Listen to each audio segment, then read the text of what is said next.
Wahabi itu ada dua macam. Ya. Ini hasil penelitian saya. Baik. Nanti silahkan koreksi. Ya. Ada Wahabi warisan historis, Warisan ada historis sejarah. warisan imperialis. Imperialis menjajah. Nah, itu. Gimana, Ustaz? Jadi kalau historis kita baca aja kitab Al-A'lam karangan Zikri ya. Itu jelas kok dia mengatakan Wahabiyah itu yang dimaksudkan adalah Abdul Wahhab bin Rustum Al-Wahhabi yang wafat tahun 190 Hijriah. Baik. Sementara Syekh Muhammad bin Abdul Wahhab ini wafat tahun 1206 Hijriah. Sangat jauh. Ya, sampai 1000 tahun, Ustaz. Iya, jadi nggak ketemu gitu loh. Nah, kalau warisan imperialis memang kita tidak ingkari. Di sana ada pertarungan kekuatan, ada pertarungan kekuasaan, ada pertarungan politik. Nah, geopolitik inilah, hegemoni politik inilah yang paling berfront terdepan untuk menggoreng Wahabi. Masya Allah. Dari internalnya Turki, itu sudah disepakati oleh ahli sejarah dan para peneliti, dan kita bisa uji. Turki itu berkepentingan untuk menggoreng isu Wahabi ini karena terjadi konfrontasi dengan Saudi dan mengalami kekalahan yang fatal. Apalagi kekuatan dakwah Syekh Muhammad bin Abdul Wahhab itu menyeruak dari Merauke sampai Maroko. Masya Allah. Maroko sampai Merauke kan gitu. Bukan Sabang sampai Merauke ya. Dan itu terbukti Raja Maroko sendiri pembela utama dakwah beliau. Dan kita lihat di Yaman bagaimana tokoh utama yaitu Al-Amir As-Sun'ani, penulis buku Subul Salam membela. Masya Allah. Begitu juga Imam Muhammad Asy-Syaukani kan gitu. Jadi memang luas ya pengaruh revolusi beliau ini yang tidak lain adalah bukan revolusi senjata, bukan revolusi kekuasaan, tapi revolusi mental. Baik. Itu nah yang eksternalnya adalah para penjajah. Yang kalau kita lihat bagaimana Inggris menggulirkan isu Wahabi di India ketika mulai terpojok dengan para tokoh yang ingin membangkitkan perlawanan kepada imperialisme. Begitu juga di Libya dengan Italianya, kemudian Prancis di Aljazair. Bahkan dikatakan Ernest di dalam, ini peneliti seorang orientalis Asia Tenggara, dia mengatakan bahwa Prancis lah yang menggulirkan isu radikalisme dan terorisme. Dan Amerika lah yang sekarang menggulirkan radikalisme fundamentalisme. Jadi ini produk dan diakui oleh Philip Al-Khitti, salah seorang orientalis yang objektif menilai bahwa gelar Wahabi itu memang diperoleh dari lawan-lawan dakwah Syekh Muhammad bin Abdul Wahhab. Dakwah ya. Nah, mereka yang goreng diantaranya adalah Zwimmer di dalam bukunya ini, terus kemudian Chosrich dan beberapa orientalis yang sudah mulai menggulirkan istilah Wahabi itu. Baik, ini sangat menarik, Ustaz. Tapi saya mau coba kulik dulu, Ustaz. Berarti yang pertama tadi itu yang tahun 190 Hijriah itu murni pemahamannya apa tuh, Ustaz? Yang Abdurrahman bin Rustum Abdul Wahhab. Kalau dia jelas pemahaman Ibadiyah Khawarij. Yang memang dia itu penerus bapaknya. Tadi itu Abdul Wahhab bin Abdurrahman bin Rustum. Yang bapaknya itu wafat tahun 171. Kemudian langsung diganti oleh dia. Dan ini adalah kekuasaan Khawarij Ibadiyah yang paling eksis pada saat itu. Di daerah mana? Ini di daerah Al-Jazirah. Al-Jazirah itu ya daerah-daerah sekarang itu sekitar masuk ke Irak, masuk ke Turki dan sekitar itu. Atau apakah daerah ini yang memang dulu dari sejarah Ali bin Abi Thalib ya, yang memerangi Khawarij? Gimana, Ustaz? Ya tidak lepas dari perang Nahrawan yang semua Khawarij terbunuh kecuali 9 kan yang 2 lari ke Karman, 2 Sajistan, 2 ke Yaman, 2 Al-Jazirah, terus 2 Oman, terus Al-Jazirah. Jadi orang-orang inilah yang menjadi cikal bakal pengembangan Khawarij di daerah-daerah itu. Berarti sampai sekarang. Berarti ini yang benar-benar teroris ya itu, Ustaz ya. Karena di dalam buku Al-A'lam itu dijelaskan memang dia itu sangat antipati kepada Syiah dan sangat memusuhi ahli sunnah. Sama-sama digarap ya. Sama-sama digasak kan. Ya. Nah, ini dia. Nah, adapun yang tadi yang Ustaz sampaikan warisan imperialis ini murni karena hasad dakwah Ustaz ya. Jadi akhirnya ya Khawarij yang menjelmakan satu firqah tersendiri yang namanya Wahabiyah itu dengan pernak-pernik ornamen negatifnya, keburukannya, dari masa ke masa dikenang orang Arab tapi tidak tahu zamannya kapan.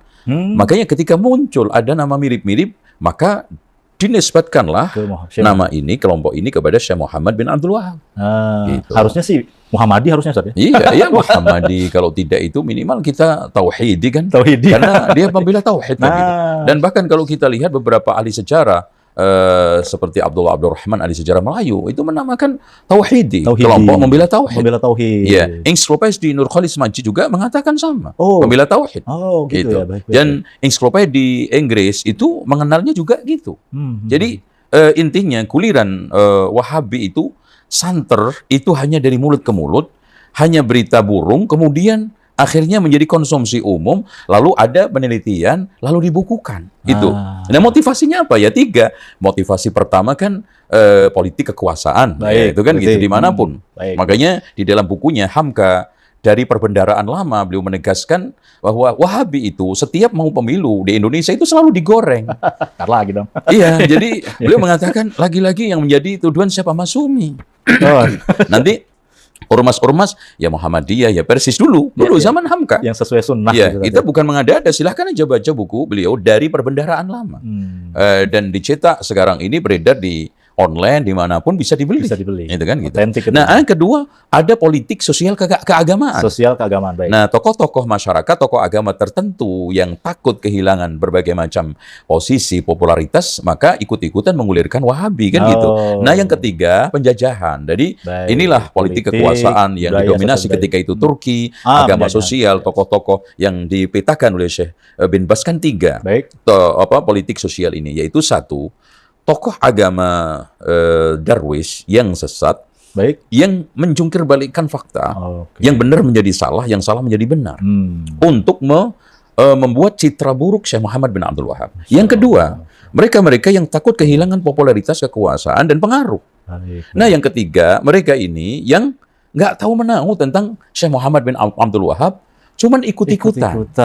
Makanya kalau ditanya, siapa Muhammad bin Abdul Wahab? Bagaimana pemikirannya? Apa yang dimaksud Wahabi? Dia nggak bisa melanjutkan, kecuali yang dia dapat dari tokoh-tokoh yang sudah digoreng, yang sudah disetting, bahwa itu adalah pemikiran Wahabi yang sebenarnya, padahal tidak ada itu. Jadi jelas 3 hal, politik, sosial budaya, sama penjajah, Ustaz, ya, imperialis ya. Itu. Nah, ini menarik lagi gini, Ustaz. Mungkin yang politik terutama tuh, sama sosial budaya. Ini kan kalau di dunia pada saat ini tentu Aristoteles, Plato, dan pencetus demokrasi ya, Ustaz, ya. Cleisthenes itu bapaknya demokrasi itu tahun 504, 503 sebelum Masehi.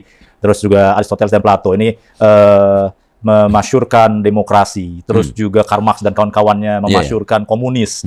Nah, apakah juga memang yang tadi itu mungkin ahli sejarah yang menjungkir balikan fakta ini mau menggelari beliau ini sebagai pencetus syariah gitu loh, Ustaz, sesuai dengan khilafah dan seterusnya. Bagaimana, Ustaz? Iya, memang begitu ya. Kalau kita lihat mereka itu ketika mencoba untuk menggoreng, pasti mengambil spot-spot isu yang paling bisa yang bisa menarik para pengikutnya, membuat panas bukan hanya menarik, Jadi sehingga mereka itu dengan serta-merta langsung benci, langsung antipati. Contoh kecil aja bahwa Syekh Muhammad bin Abdul Wahab atau Wahabi dituduh membakar ribuan kitab para ulama, mengganti versi lawas dengan versi yang baru. Nah, ini kan hoax. Ya coba kita sekarang ini coba kasih contoh ya. Kita kasih contoh satu, Sahih Bukhari katanya. Ya, di antara buku-buku yang dibakar habis oleh Wahabi adalah Sahih Bukhari. Kemudian diganti versi lama. Ayo kita coba uji ya. Yang kita ambil pertama cetakan versi Wahabi. Ini yaitu Maktabatur Rush ya. Di mana? Ya, ini dicetak di Riyadh. Di Saudi ya. Ini adalah Fathul Bari syarah Sahih Bukhari ya. Ini ketika kita buka ngacak aja coba. Sekarang kita ambil hadis yang ke-7. Kita Bad'il Wahyi. Kita sekarang ambil ini versi Beirut. Versi Beirut. Libanon ya? Ya, ini artinya kita ambil matanya, bukan isinya. Nanti isinya kita bedah tersendiri insya Allah. Cetakan yang lain. Ya, kita ambil sekarang ini buku ini Darul Fikr, Lebanon lagi ini, Beirut ya. Kita ambil hadis yang ke-7 lagi. Apakah sama? Ya. Hadis yang ke-7 yang keluarkan oleh beliau juga sama ya. Ini ya, kita ke-7. Haddatsana Abul Yaman Al-Hakam bin Rafi'. Sama. Hadis tentang qala akhbarana Syu'aib 'ani Zuhri, qala akhbarani Ubaidillah ibnu Ubaid ibnu Utbah ibnu Mas'ud, anna Abdullah ibnu Abbas akhbaru anna Abu Sufyan. Kisahnya Abu Sufyan yang menemui Heraklius. Ya, ini juga sama. Haddatsana Abul Yaman Al-Hakam ibnu Nafi, qala akhbarana Syu'aib 'ani Zuhri, qala akhbarani, sama. Ya. Terus kemudian kita ambil lagi ini versi ya. Ini versi Kutubus Sittah dicetak semuanya di sini ya. Kita ambil ya secara acak nanti. Ini terbitan Riyadh. Baik. Ya, versi lain ya. Kita ambil sekarang ini hadis yang ke-7. Apakah sama? Apa ada perubahan ya? Ini kita buktikan biar jangan sekarang melempar opini kemudian tanpa bukti, seakan-akan iya, seakan-akan ada, sehingga orang awam yang nggak ngerti abang kuningnya Sahih Bukhari, iya aja. Apalagi dia sebagai seorang yang dianggap memiliki otoritas di komunitas itu. Nah ini kan bahaya. Nah kita ambil sekarang hadis yang ke-7. Haddatsana Abul Yaman, sama ya. Hadis yang ke-7, haddatsana Abul Yaman Al-Hakam ibnu Rafi qala akhbarana Syu'aib 'ani Zuhri qala akhbarani Ubaidillah ibnu Abdullah ibnu Utbah ibnu Mas'ud anna Abdullah ibnu Abbas akhbarahu anna Abu Sufyan. Sama semua. Ya kita ini versi 1, 2, 3. Kita ambil lagi versi ya. Ini Darut Thayyibah ya, Darut Thayyibah. Mana Ustaz? Darut Thayyibah ini ya. Di dalam kitab ini udah tayamum.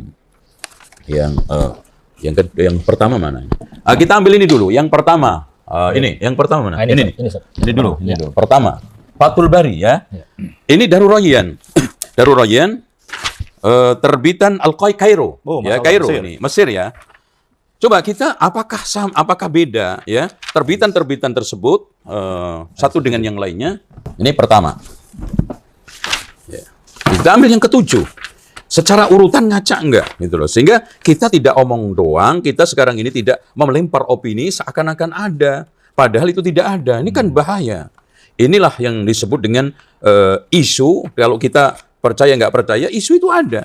Dikulirkan untuk menjatuhkan. Dikulirkan hanya untuk menggosok-gosok kalangan awam. Nih, yang ke-7.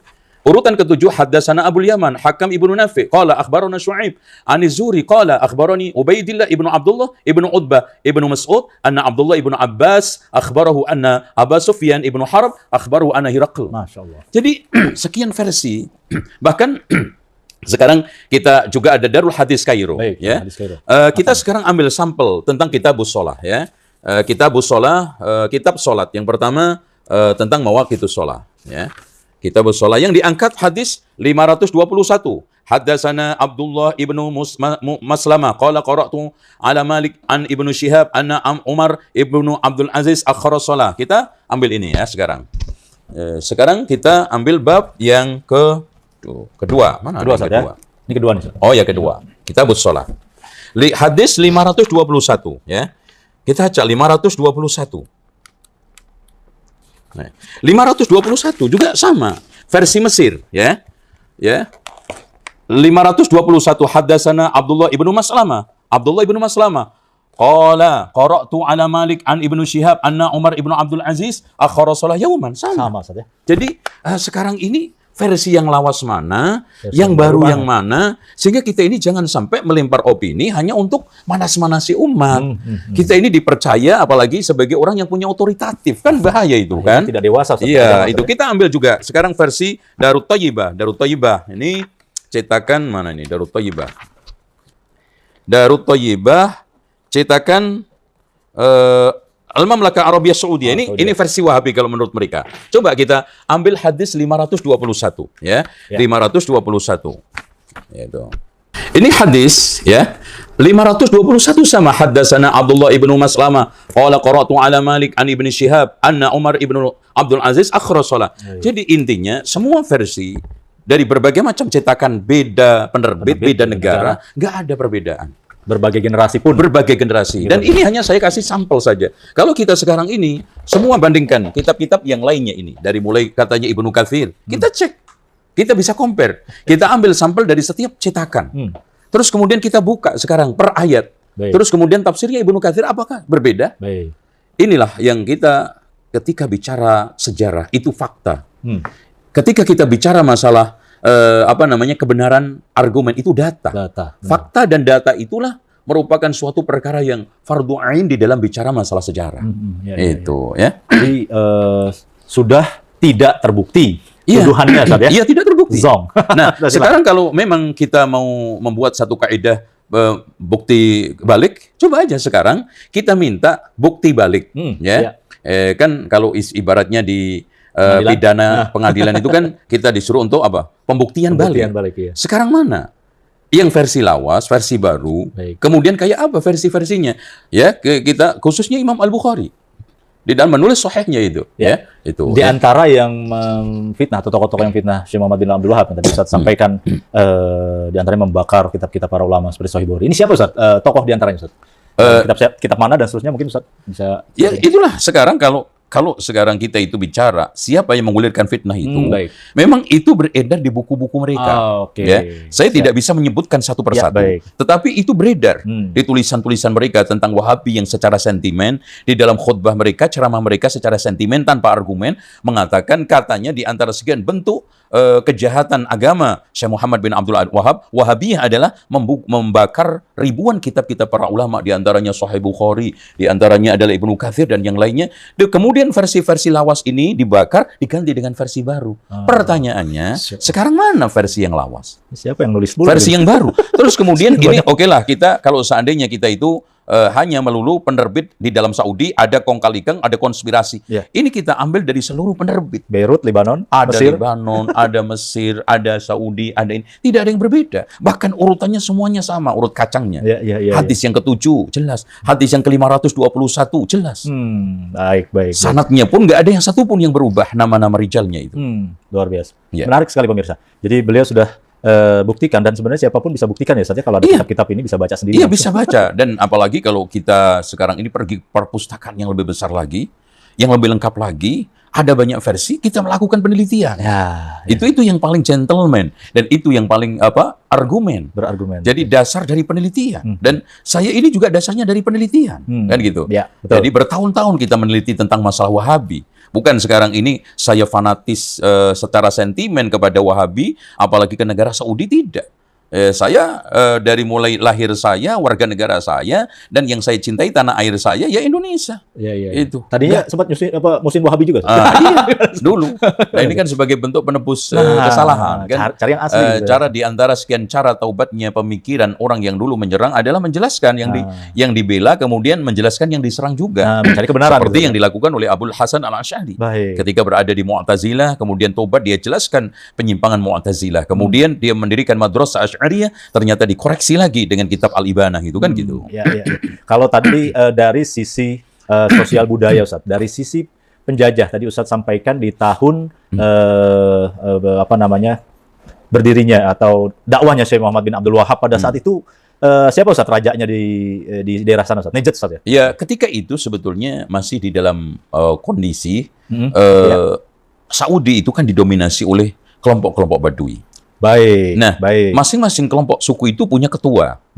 Nah, ketika itu beliau berkongsi dengan Muhammad bin Saud. Nah, itu sebetulnya dia itu kabilah yang dia ada di Dir'iyah. Ya, yang penguasa Dir'iyah. Dan lebih daripada itu. Makanya di tempat lain seperti Uyainah ada amirnya sendiri, kemudian di tempat lain ada amirnya sendiri, bahkan Mekah Madinah ketika itu masih di bawah syarif-syarif, ya. Namun setelah berkongsi dengan Syekh Muhammad bin Abdul Wahab ini, Muhammad bin Saud ini mengalami perubahan yang sangat drastis, dan bahkan dia itu bisa menaklukkan beberapa kabilah sehingga dia bisa bergabung dengan beliau. Dan akhirnya kekuasaan lambat laun itu merata. Bahkan puncaknya pada cucunya yaitu Abdul Aziz. Itu pada dinasti Saudi yang periode ketiga. Karena Saudi itu mengalami tumbuh kembang, ya. Muncul tenggelam itu 3 generasi. Generasi yang pertama yaitu Muhammad bin Saud berkongsi dengan Muhammad bin Abdul Wahab. Kemudian setelah itu sempat hilang. Kemudian muncul lagi anak cucunya yang kemudian akhirnya diperangi oleh Turki. Dan kemudian berikutnya dia dikudeta oleh keluarga Rashid. Masih daerah situ juga, Ustaz, ya? Iya. Kemudian ini raja yang saat itu keluar bersama anak anaknya termasuk Abdul Aziz ini. Nah, akhirnya Abdul Aziz inilah akhirnya besar di tempat pengasingan dan akhirnya bisa mengembalikan kekuasaan Saudi yang merdeka resminya tahun 1936. Nah, pada saat itulah muncul kekhawatiran dari Indonesia bahwa nanti ketika Abdul Aziz ini nanti berkuasa, yang tidak lain madhabnya itu Wahabiyah, akan membumi hanguskan Islam ahli sunnah wal jamaah. Madhab-madhab ditiadakan, semua akan dilenyapkan. Kemudian membentuklah dari Indonesia ini kelompok yang datang ke sana untuk klarifikasi. Yang pertama datang Cokro Aminoto, kemudian Mas Mansur, bahkan Haji Rasul. Namun tampaknya di sana ada ketidakpuasan dari kalangan tradisional, maka setelah membentuk Komite Hijaz datang ke sana tabayun. Setelah tabayun, di antara sekian utusan adalah Abdul Wahab, ini Ki Wahab Hasbullah, itu ternyata clear, ya. Bahkan Raja Abdul Aziz dengan senang hati, dengan terbuka, mengakomodir semua madhab yang ada. Dan tidak akan melakukan berbagai macam diskriminasi madhab. Dan mereka puas dengan pertemuan itu. Nah. Ini yang jadi pertanyaan, kekhawatiran dari tokoh-tokoh Indonesia dengan Wahabi. Memang sangkaan mereka apa sih, Ustaz? Ya, isu-isu dari mulai awal itu kan takut semua madhab itu dilarang. Karena Wahabi itu kan anti madhab. Padahal gitu. Nyatanya kan tidak benar. Mereka itu Hambali. Kutipan para imam dan Hambali itu dikatakan oleh Profesor Dr. Ahmad Zahro, salah satu tokoh cendekiawan NU, termasuk madhab yang diakui oleh Nahdlatul Ulama. Kan nggak ada masalah.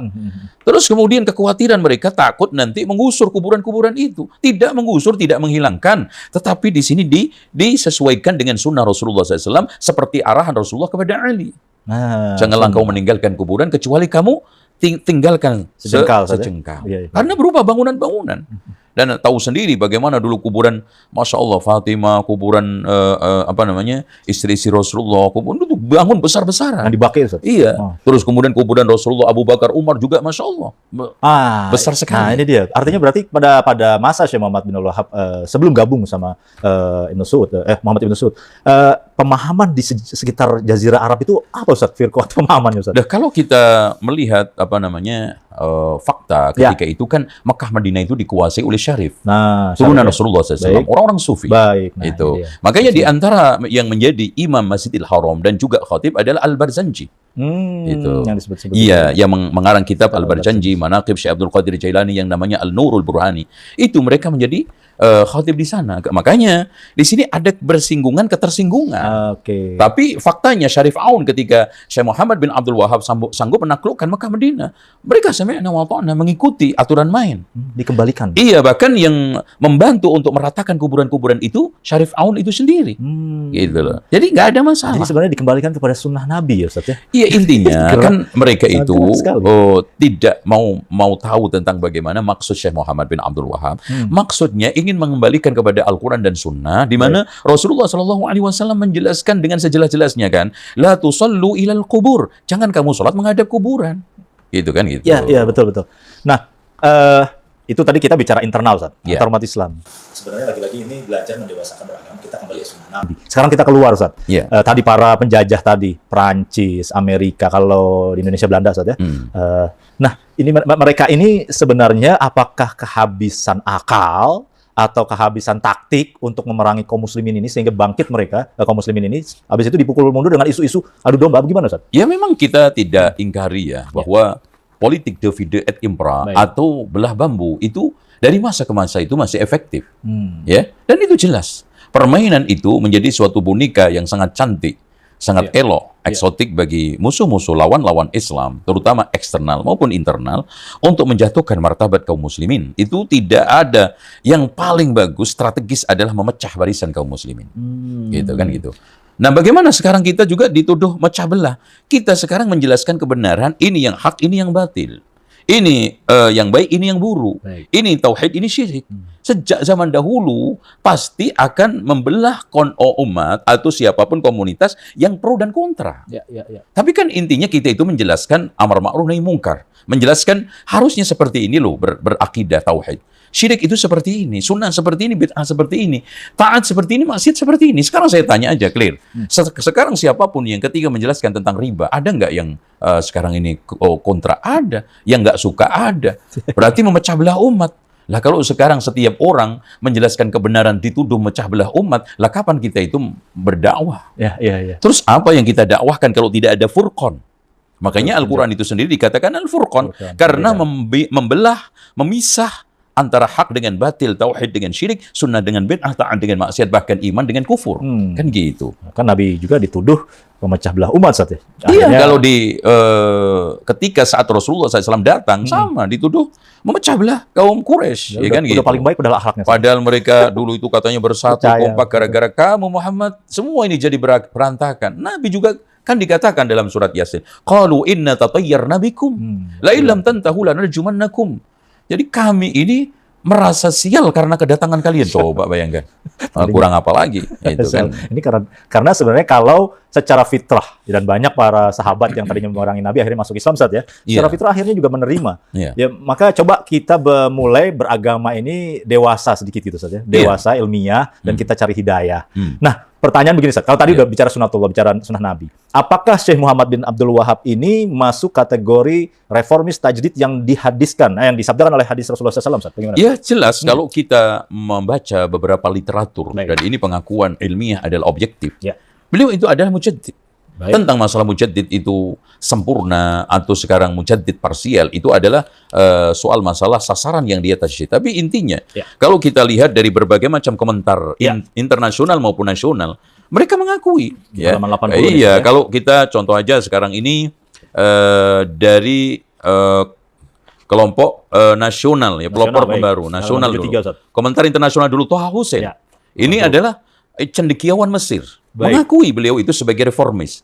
Lothrop Sodrak dengan ini bukunya New World of Islam itu ya, kalau nggak salah itu juga menegaskan bahwa Syekh Muhammad bin Abdul Wahab itu adalah siapa? Mujaddid, ya, hadirul alamil islami, ya.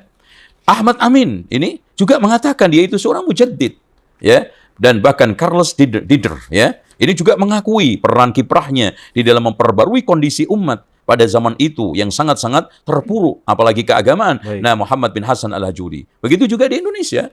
Sangat masyhur, maklum kalau kita itu dari India ada Mas'ud An-Nadawi, komentar internasional ini. Ada Presiden pertama Soekarno. Ya.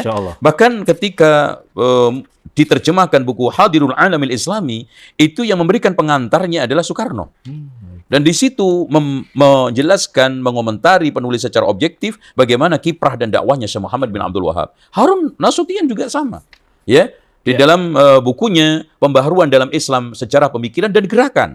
Sangat-sangat objektif beliau itu menilai tentang masalah kehadiran dakwahnya Syekh Muhammad bin Abdul Wahab. Ya, begitu juga Yunahar Ilyas, salah satu tokoh utama, tokoh sentral Allah yarham, ya, Muhammadiyah. Nah, yang terakhir adalah Profesor Dr. Ahmad Zahro, salah satu cendekiawan NU. Dari komen-komen ini menunjukkan bahwa Syekh Muhammad bin Abdul Wahab itu adalah mujaddid. Yang dimaksudkan dalam hadis Rasulullah SAW, Inna Allah yab'athu li hadhil ummah ala kulli ra'si mi'ati sanatin man yujaddidu laha dina, orang yang memperbarui agamanya. Baik, Masya Allah. Ini sangat luar biasa. Ini pemirsa perlu baca buku-buku ini. Jadi coba kita belajar mengambil dari orang-orang yang ilmiah gitu Ustaz ya. Bukan terus mencitrakan dirinya, memutarbalikkan fakta untuk hal-hal yang negatif ya.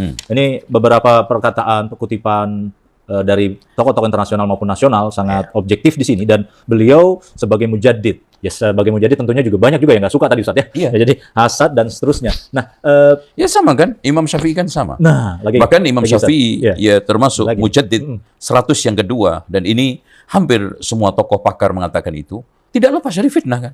Bahkan dituduh Syiah, bahkan sampai masuk jeruji. Ya, diborgol, diusung dari Yaman sampai ke Baghdad. Bahkan tuduhan itu dia jawab, lau kana hubbun ali baiti rafidiyan fal yashhad thaqalani anni rafidiyun. Masyaallah.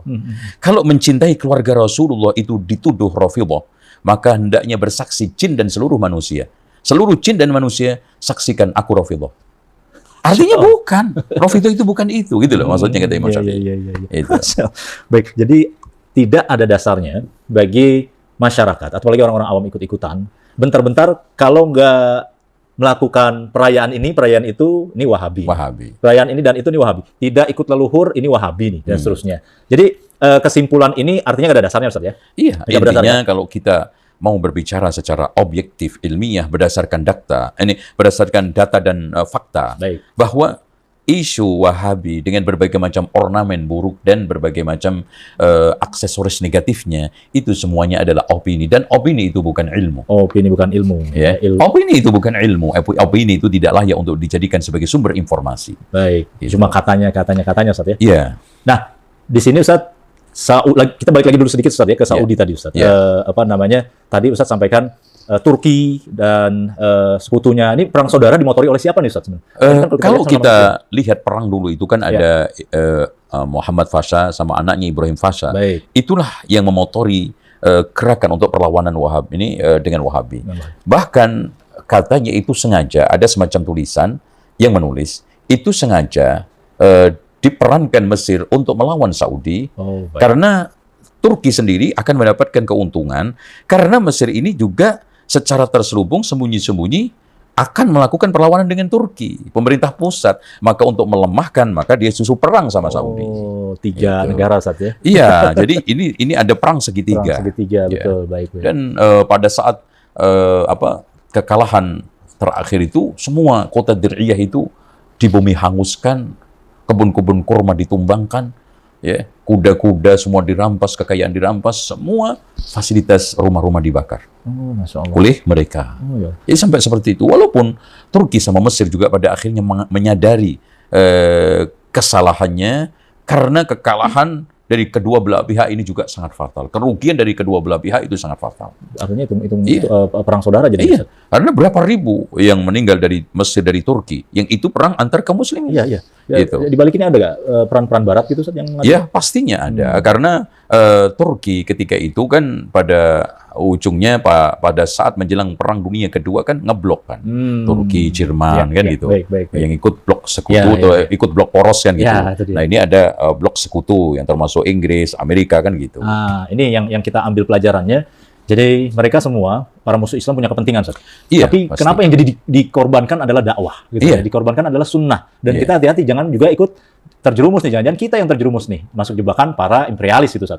Diadu domba dan seterusnya. Maka kita ilmiah lah, dewasa dan beragama. Diskusi aja. Diskusi, argumentatif. Kita coba membuka data, fakta, buku-buku yang ditulis oleh para ulama. Dan ketika kita itu bicara masalah sejarah, kalau ingin mendapatkan sumber primernya, maka yang patut secara ilmiah adalah ambil dari tangan pertama primer. Ya kalau kita ingin membahas masalah komunis ya ke Karl Marx. Kalau kita ingin membahas masalah isu-isu tentang Wahabi, ambil aja buku-bukunya. Syekh Muhammad bin Abdul Wahab, para loyalisnya kan gitu. Pertanyaannya ada nggak mereka itu mengusung, mendakwahkan, mengajak kepada kelompok sekte ataupun istilahnya lah yang namanya Wahabi.